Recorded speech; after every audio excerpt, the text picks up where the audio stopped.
గణేశాయ నమ. శ్రీ సరస్వత్యై నమ. శ్రీ గురుభ్యో నమ. భక్తులారా, వ్యాసప్రోక్త మహాభారత ఇతిహాసం యథాతథంగా చెప్పుకున్నాం. ప్రతి శ్లోకం దాని అర్థం. ఇందులో భాగంగా నేటి వరకు ఆది సభారణ్య విరాట ఉద్యోగ భీష్మ ద్రోణ కర్ణ శల్య సౌప్తిక స్త్రీ పర్వాలని 11 పర్వాలు పూర్తి చేశాం. 12వదైన శాంతి పర్వంలో కూడా మనం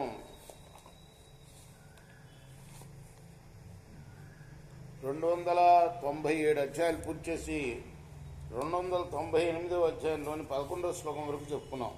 ఈ రోజున 12వ శ్లోకం నుండి కొనసాగిద్దాం. కొనసాగించే ముందు వ్యాస భగవాను ప్రార్థన చేసుకుందాం.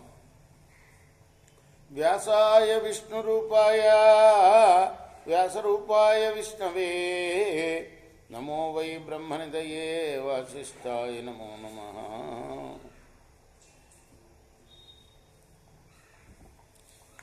నారాయణం నమస్కృత్య నరం చైవ నరోత్తమం దేవీం సరస్వతిం వ్యాసం తతో జయముదీరయే. అంజనానందనం వీరం జానకీ శోకనాశనం కపీశమక్షంతారాం వందే లంకాభయంకరం.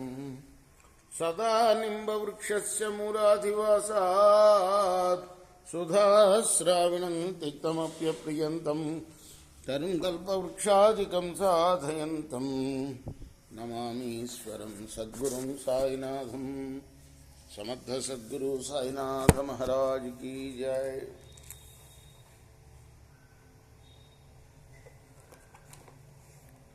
యథా భానుగతం తేజ మణి శుద్ధ సమాధినా ఆదత్తే రాజశార్ధూల తథా యోగ ప్రవర్తతే.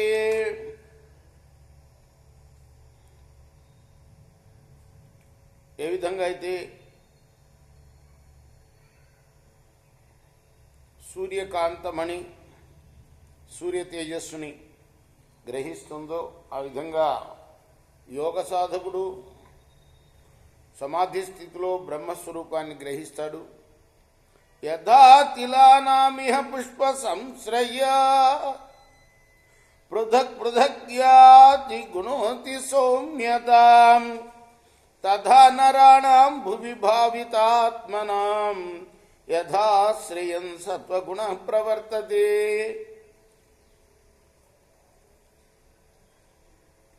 తిలానామిహ తిలలు అంటే నువ్వుల నూనె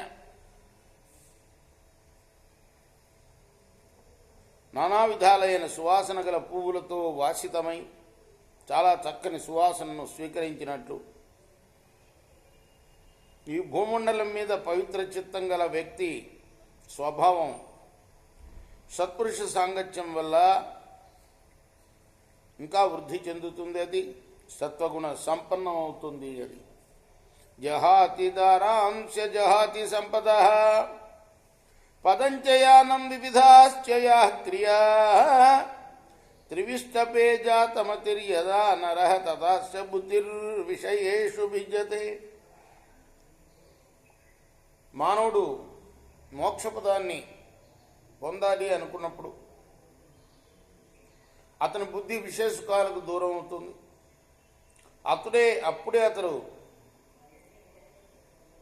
భార్యని కానీ సంపదను కానీ పదవిని కానీ వాహనాలని కానీ నానా విధమైన క్రియలను కానీ వదిలివేయగలుగుతాడు. ఎప్పుడు మోక్షాన్ని పొందాలి అనుకున్నప్పుడు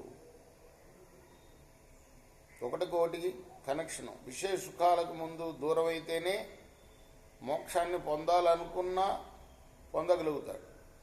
విషయ సుఖాలకి దూరం కాకపోతే పొందలేడు. ప్రసక్త బుద్ధిర్విషయేషు యో నరః న బుధ్యతే క్యాత్మహితం కథంచన స సర్వభావానుగతేన చేతసా రూపామి శేషేణేన జుషో వికృష్యతే. రాజా జనక మహారాజా పరాశరుడు చెప్తున్నాడు, సుఖాల్లో ఆసక్తుడైన వాడు తనకు మేలు కలిగించేదేదో తెలుసుకోలేడు. ఏ విధంగా అయితే చేప గాలానికి తగిలించిన ఎర కోసం ఆశపడుతుందో ఆ విధంగా వ్యక్తి విషయ సుఖాల యందు ఆసక్తుడవుతాడు. సంఘాతవన్మర్చలోక పరస్పరం అపాశ్రిత కదలీ గర్భ నిస్సార నౌరివాప్సు నిమజ్జతి. శరీరంలో ఉండే అంగాలు ఉపాంగాలు పరస్పరం ఆధారపడినట్లుగా మానవ లోకంలో భార్య, పుత్రులు, పశువులు ఒకరి మీద ఒకరు ఆధారపడి ఉంటారు. ఈ సంసారం అరటి బోధలాగా లోపల అరటి బోధ ఎలా అయితే లోపల ఏం గట్టితనం ఉండదో అలా సారరహితం లోపల ఓడ నీటిలో మునిగిపోయినట్లు ఈ దృశ్య జగత్తంతా కూడా అనంతకాల ప్రవాహంలో మునిగిపోతుంది. న ధర్మకాల పురుషశ్చ నిశ్చిత నాపి మృత్యు పురుషం ప్రతీక్షతే సదా హి ధర్మస్య క్రియైవ శోభన యథా నరో మృత్యుముఖే అభివర్తతే.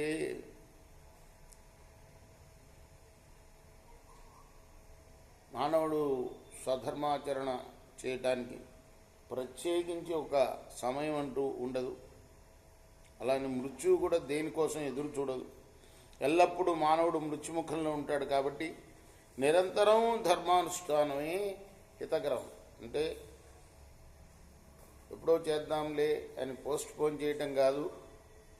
మృత్యు ఎప్పుడు మానవుడి వెంట రెడీగా ఉంటుంది. కాబట్టి